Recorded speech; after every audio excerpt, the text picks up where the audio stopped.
자, 좋은 하루 되고 있습니까? 오늘 같이 말씀 보도록 하겠습니다. 오늘 말씀은 민수기 5장 11절에서 31절까지 말씀입니다.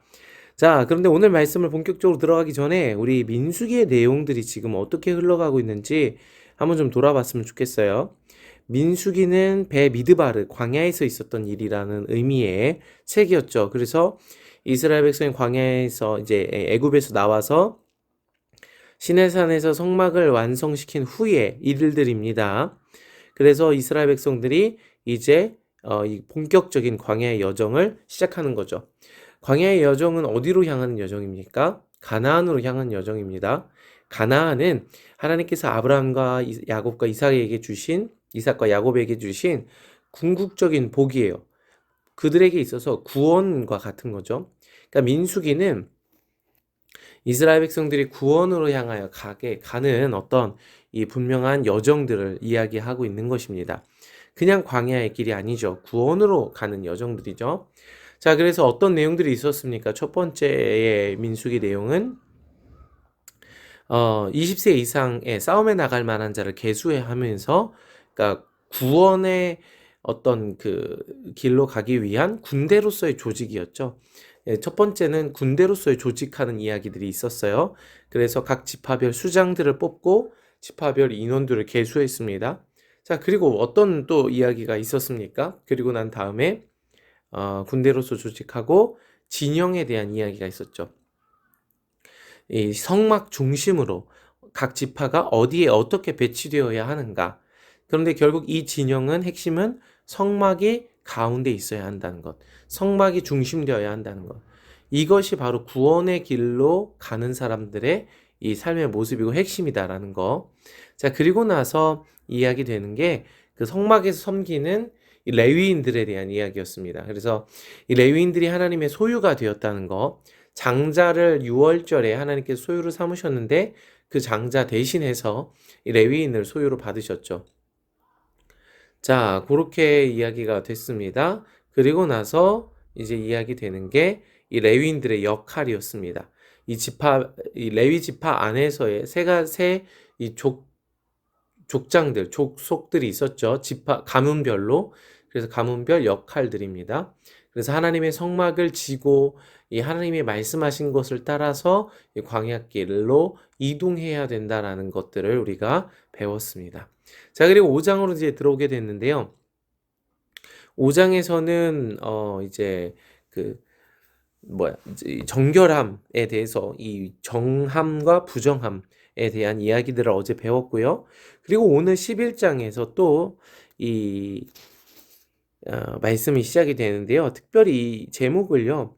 기억나게 하는 기억의 소재 혹은 의심의 소재라고 생각하면 좋겠습니다. 자, 내용을 봅시다. 오늘 이제 말씀이죠. 여호와께서 모세에게 말씀하여 이르시되 이스라엘 자손에게 말하여 그들에게 이르라. 만일 어떤 사람의 아내가 탈선하여 남편에게 신의를 저버렸고 한 남자가 그 여자와 동침하였으나 그의 남편의 눈에 숨겨 드러나지 아니하였고 그 여자의 더러워진 일에 증인도 없고 그가 잡히지도 아니하였어도. 지금 여자가 있고 한 남자가 있는데 이제 부부죠. 남편이 있는 아내가 탈선해서 다른 남자와 이제 하나 된 상황인 거죠. 그래서 남편에게 신의를 저버렸다라고 이야기를 합니다. 그리고 13절에 한 남자가 그 여자와 동침을 했어요. 그러니까 간음을 행한 거죠. 그의 남편의 눈에 숨겨 드러나지 않았어요. 그 여자의 더러워진 일에 증인도 없고 그가 잡히지도 아니한 상황일 때 어떻게 해야 하는가? 그래서 14절에 그 남편이 의심이 생긴 거예요. 이 아내를 의심하였는데 그 아내가 더럽혀졌거나 또는 그 남편이 의심이 생겨 그 아내를 의심하였는데 그 아내가 더럽혀지지 아니하였든지 그의 아내를 데리고 제사장에게로 가서 그를 위하여 보리가루 10분의 1 에바를 헌물로 드리되 그것에 기름을 붓지 말고 유향도 두지 말라. 이는 의심의 소재요 죄악을 기억나게 하는 기억의 소재라. 정리를 해보면요. 지금 어떤 상황이냐면 아내가 이미 탈선을 한 거예요. 12절에 보면 이스라엘 자손에게 말하여 이르라 어떤 사람의 아내가 탈선하여 남편에게 신의를 저버렸고요. 이미 신의를 저버렸어요. 그리고 한 남자가 그 여자와 동침을 했어요. 그런데 그의 남편의 눈에 숨겨 드러나지 않은 상황인 거예요. 그럴 때 14절에 남편의 의심이 생겨 아내를 의심하였는데 그 아내가 더럽혀졌거나 혹은 더럽혀지지 아니하였든지 상관없이 의심이 생기면 제사장에게로 가서 이 의심의 소재, 기억나게 하는 소재를 드리라는 거예요. 그러니까 오늘 우리가 이 말씀을 볼 때 먼저 기억해야 되는 건 지금 이 여자가, 이 아내가 탈선을 했는지 안 했는지 모르는 상황이 아니에요. 성경은 전제 자체가 12절, 13절에 이미 탈선을 하여 신의를 저버렸고 그리고 한 남자가 그 여자와 동침하였는데 증거가 없는 상황에 대한 이야기예요. 요거를 먼저 기억하고 성경을 읽으면 좋겠어요. 그리고 나서 14절의 전제가 이제 다시 생기는 거예요. 12절, 13절은 지금 상황에 대한 설명이고 14절의 전제가 이 여인이, 이 아내가 더럽혀졌거나 혹은 더럽혀지지 않았거나 상관없이 의심이 생겼으면 아내를 데리고 제사장에게로 가서 기억나게 하는 기억의 소재를 드리라는 겁니다. 자, 여기까지 지금 상황과 이 기억나는 소재가 어떨 때 드려져야 되는지에 대한 이야기입니다. 이미 신의를 저버린 상황입니다. 그리고 이 기억나게 하는 기억의 소재는 남편이 아내에 대해서 의심이 될 때, 사실이든 사실이 아니든 증거가 없는데 의심이 될 때 이 소재를 드리라는 거예요. 자, 그래서 16절로 가면 제사장은 그 여인을 가까이 오게 하여 여호와 앞에 세우고 토기에 거룩한 물을 담아 성막 바닥에 티끌을 취하여 물에 넣고 자, 지금 먼저 그 의심을 받고 있는 여인을 여호와 앞에 세워야 합니다. 오. 자, 그리고 토기에 거룩한 물, 이 깨끗한 물이죠. 이 물을 담아서 성막 바닥에 티끌을 취하여 물에 넣어요. 그런데 여러분, 성막 바닥에 티끌에 뭐가 있습니까? 성막 바닥 티끌에 재물을 다 태우고 남은 재들이 있겠고요. 그리고 제사를 드릴 때마다 뿌렸던 피가 이 성막 바닥에 있겠죠. 그런 것들이 섞여 들어간 티끌을 그 거룩한 물에 넣으라는 거예요.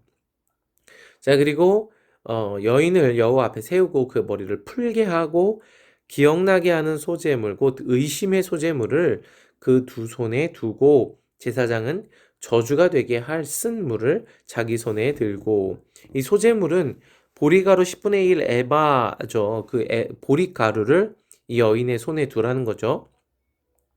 자, 그리고 19절에 여인에게 맹세하게 하여 그에게 이르기를 내가 내 남편을 두고 탈선하여 다른 남자와 동침하여 더럽힌 일이 없으면 저주가 되게 하는 이 쓴 물의 해독을 면하리라. 자, 이 해독은요. 그러니까 독을 해독하는 게 아니라요. 독으로 해함받는 것을 의미하는 거예요. 그러니까 이 여인에게 맹세하게 하는 거예요. 뭐라고 맹세하게 하냐면 내 남편을 두고 탈선하여 다른 남자와 동침하여 더럽힌 일이 없으면 이 저주가 되게 하는 쓴 물이 너한테 독이 되지 않을 것이다 라고 얘기를 해주는 거예요. 그러나 20절에 그러나 내가 내 남편을 두고 탈선하여 몸을 더럽혀서 남편이 아닌 사람과 동침하였으면 자, 그러면 어떻게 됩니까? 여호와께서 내 널쩍다리가 마르고 내 배가 부어서 내가 내 백성 중에서 저주거리, 맹세거리가 되게 하실 것이다. 이것을 제사장이 그 여인에게 맹세하게 하라는 거예요. 이 사실을. 그래서 쓴 물을 쓴 물을 마셨을 때 실제로 동침한 일이 있으면 이런 저주가 그 여인에게 일어나게 된다는 거죠. 널쩍다리가 마르고 배가 붓는 거예요. 이게 뭐냐 하면 이 생명을 낳을 수 없는 상황이 되는 거예요. 출산할 수 없는 상태가 된다는 거예요. 이 생명의 이 태가 다치고 끊어지는 거예요. 이 여인에게서. 그 저주를 받게 되는 거죠.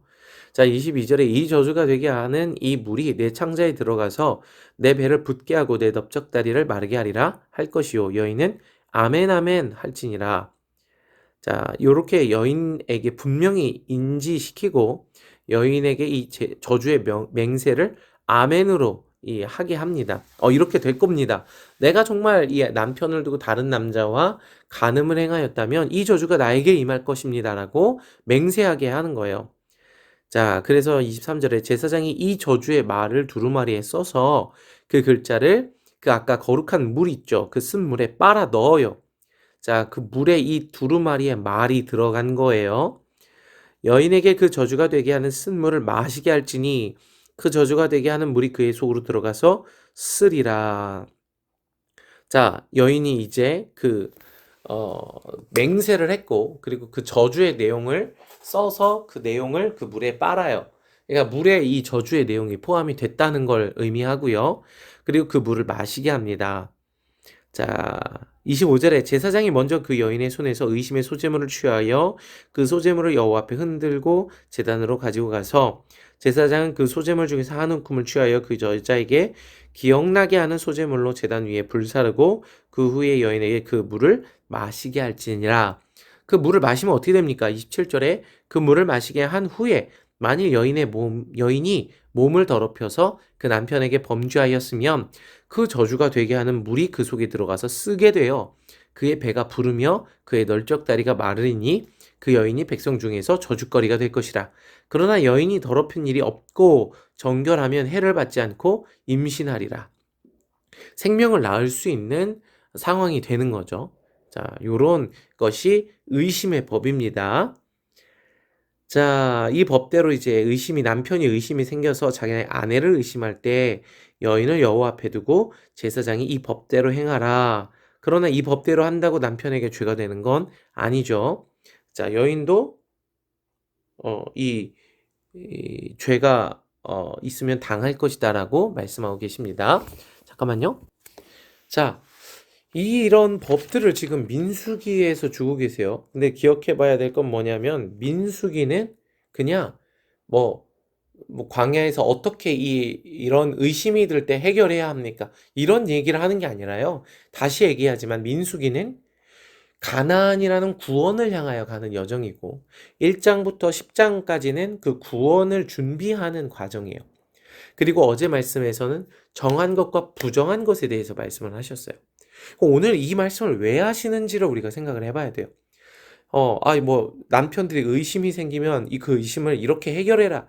단지 그런 정도의 말씀이 아닙니다. 물론, 우리가 이 말씀을 통해서 첫 번째로 이 부부간의 성적인 어떤 그 거룩함, 그런 것들, 가정에서 지켜야 할 도리들에 대한 교훈을 분명히 받을 수 있어요. 그런데 조금 더 우리가 본질적으로 들어가 봅시다. 지금 왜 이 이야기를 하나님이 이스라엘 백성에게 명령하셨죠? 그것은 어제 말씀에게 이어져서 정한 것과 부정한 것을 구분하기 위한 거예요. 오늘 말씀 14절에 보면 그 남편이 의심이 생겨 그 아내를 의심하였는데 그의 아내가 더럽혀졌거나 혹은 그 남편이 의심이 생겨 그 아내를 의심하였으나 그 아내가 더럽혀지지 아니하였든지, 그러니까 더럽혀졌거나 더럽혀지지 아니하였든지 이 의심의 소재를 드리라는 거예요. 그러니까 중요한 건 핵심 뭐예요? 이 아내가 더럽혀졌는가 아닌가. 여기서 더럽혀졌다라는 게 우리가 생각할 때는 이 성적인 타락을 의미한다고 생각을 해요. 물론 맞아요. 그런데 이 더럽혀지다라는 원어를 보면요. 탐해예요. 탐해. 탐해가 뭐죠? 어제 말씀에 부정하다라는 말의 원어가 탐해였죠. 다시 말해서 이 아내가 지금 부정하여졌는지 부정하여지지 않았는지에 대한 이야기가 이 이야기입니다. 부정한 건 뭡니까? 섞였다라는 거예요. 그러면 정한 건 뭐예요? 섞이지 않았다는 거예요. 이 여인이 정결하다라는 것은 뭐냐면 한 남편의 아내가 되어서 다른 남자와 섞이지 않은 걸 얘기해요. 한 남자와만 이 하나가 된 거죠. 그러게 정한 거예요. 섞이지 않은 거예요. 그러면 섞였다는 건 뭐예요? 한 남자와 아내가 되고 나서도 다른 어, 다른 남편과 또 섞인 거예요. 그게 이 정하여졌다, 부정하여졌다라는 의미죠. 자, 이 여인이 부정한 것을 지금 하나님이 드러내려고 하시는 거예요. 이해가 되시죠? 자, 그래서 그런 이제 제사를 드리게 되는데, 이런 질문이 들 수도 있어요. 아니, 왜 여자들만 이렇게 이렇게 드러나게 하시는 겁니까? 남자들도 그렇게 드러나게 하시는 거 해야 되는 거 아닙니까? 이 불공평한 거 아닙니까? 이 여자들한테 너무 이 각박한 세상을 이 살게 하는 거 아닙니까? 뭐 이런 생각들이 들 수도 있는데, 우리가 이 말씀의 의도와 목적을 좀 살펴보면 왜 그렇게 하시는지 좀 알 수 있어요. 다시 얘기하지만 이 말씀은요, 표면적으로 우리가 이 율법이죠. 이 남편이 이 불의를 행한 신의를 저버린 여인의 의심을 해결하는 건데, 본질적으로는요, 이 말씀은 이 한 남편과 한 여인에 대한 이야기뿐만이 아니라 남편 되신 예수 그리스도와 신부인 교회에 대한 이야기라는 것을 우리가 기억을 해야 합니다. 그 그림은요, 이 남편 되신 예수 그리스도와 한몸 된 교회의 그림은 창세기에서부터 나옵니다. 아담과 하와를 통해서 보여주시기도 하고요. 또 범죄한 아담과 하와 그리고 하나님의 모습을 통해서 보여주시기도 하고요. 그리고 신약에 와서는 이 바울 사도에 의해서 이 가정 안에서의 그 질서가 예수 그리스도와 교회에 있는 질서라는 것을 또한 말씀하기도 하세요. 그러니까 다시 말해서 성경에서는 이 가정이라는 그림을 통해서 이 예수님과 교회의 관계가 과연 어떠해야 하는가에 대한 말씀을 계속하고 계세요. 이 선지자 호세아에서도 그렇죠. 이 남편 되시는 하나님과 이 간음을 행하고 있는 이 이스라엘 백성들, 유다 백성들. 그러니까 우리가 이 말씀을 볼 때도 지금 단순히 그냥 이 남편과 의심이 많은 남편과 여인에 대한 이야기뿐만이 아니라 예수 그리스도와 그리고 그 백성에 대한 관계, 이 남편 되신 예수 그리스도와 신부 된 이스라엘 교회에 대한 이야기다라는 것을 생각하면서 이 말씀을 읽어야 됩니다. 우선 이 12절에 남편에게 신의를 저버렸고 했을 때 이 신의를 저버리다라는 말의 원어는 마알이에요. 마알. 그건 덮어 가리다, 은밀하게 하다는 거예요.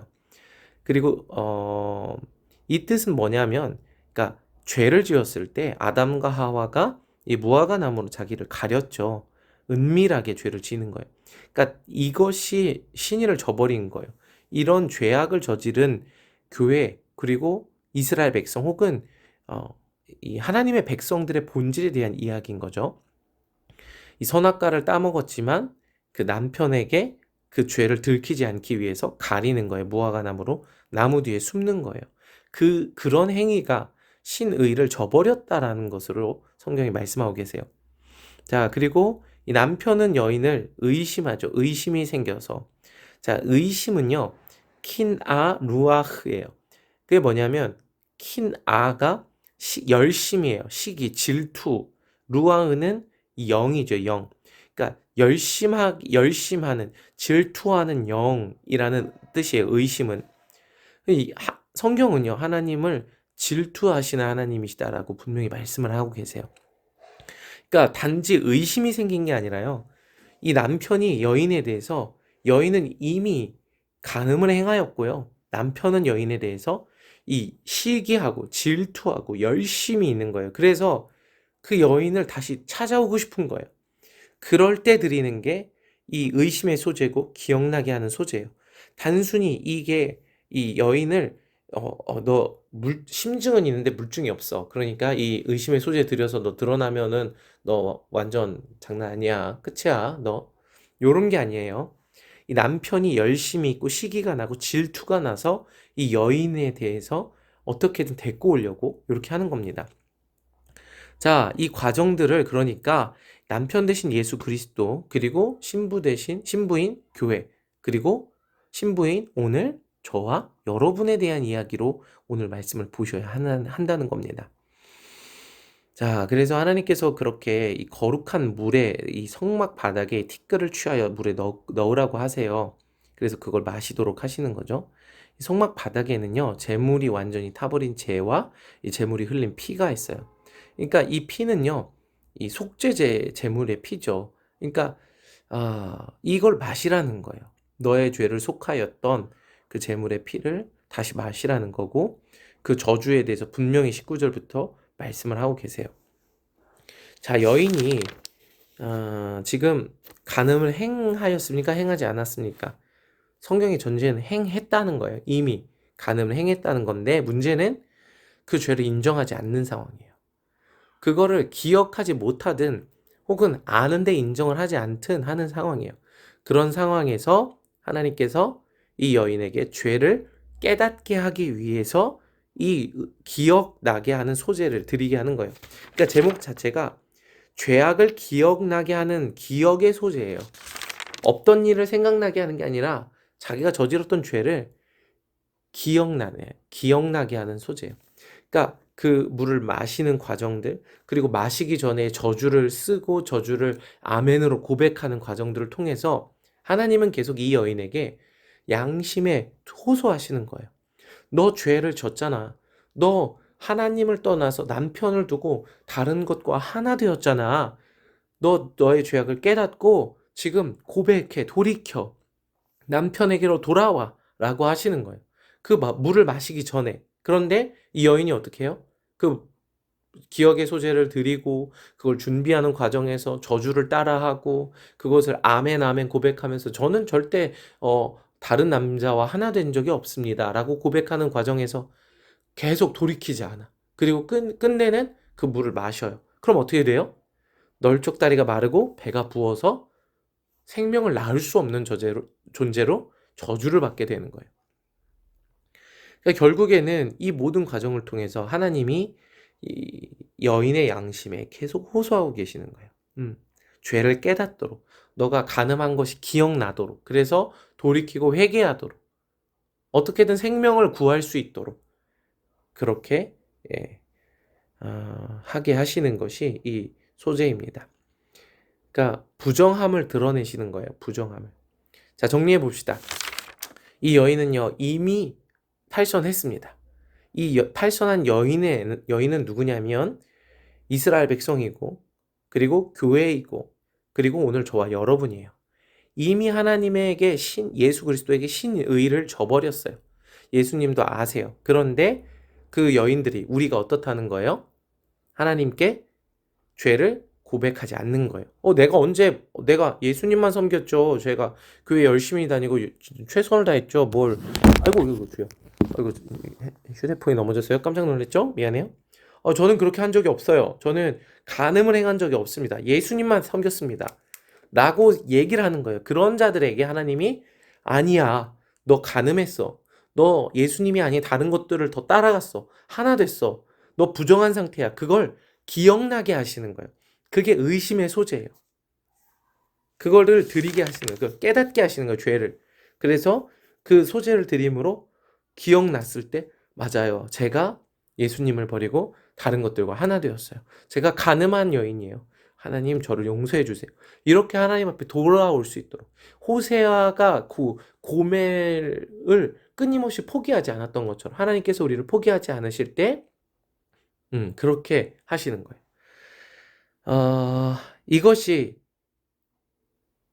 남편이요. 간음한 여인을 그냥 죽이면 됩니다. 쉬워요. 간단해요. 고발해서 없애버리면 돼요. 그런데 의심의 소재를 굳이 드리는 건 뭐냐면 그 여인이 그냥 죽이는 게 목적이 아니에요. 남편은 그 여인을, 간음한 여인을 질투하는 거예요. 열심히 있는 거예요. 시기하는 거예요. 다시 사랑해서 데리고 오고 싶은 거예요. 그러니까 의심의 소재를 들여서 그 여인의 마음이 다시 내가 죄인인 것을, 내가 간음한 것을 인정하고 깨달아서 남편에게 돌아올 수 있도록 하는 거예요. 그게 의심의 소재의 목적입니다. 자, 여러분, 이걸 오늘 여러분의 중심에 대어보시기 바랍니다. 정말 예수 그리스도만을 남편으로 섬기고 있는가? 아니면 예수님과 함께 동시에 이 세상의 다른 것들을 우상으로 같이 섬기고 있는 것은 아닌가. 그건 하나님이 정말 가장 미워하시는 간음의 죄입니다. 오늘 우리의 마음이, 저와 여러분의 마음이 조금의 섞임도 없이 1%의 섞임도 없이 오직 예수님만을 따르는 진정한 신부 되기를 바랍니다. 자, 오늘 이렇게 말씀 듣고 또 기도하면서 주님 앞에 나아가시길 바라요. 자, 오늘 벌써 또 늦게 올렸네요. 자, 다음 주에는 조금 더 아침에 꾸준히 올릴 수 있도록 전략을 세웠습니다. 그래서 우리가 말씀과 기도로 날마다 주님 앞에 나아갔으면 좋겠습니다. 주님의 이름으로 사랑하고 축복하고 또 내일 보도록 하겠습니다. 오늘 하루도 수고 많았습니다.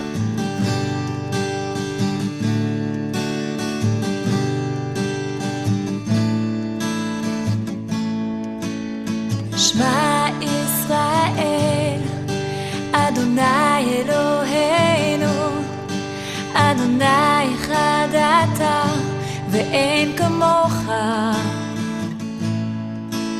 ברוך שם כבוד, מלכותו לעולם ועד, כי רק אתה ראוי לזבח תודה.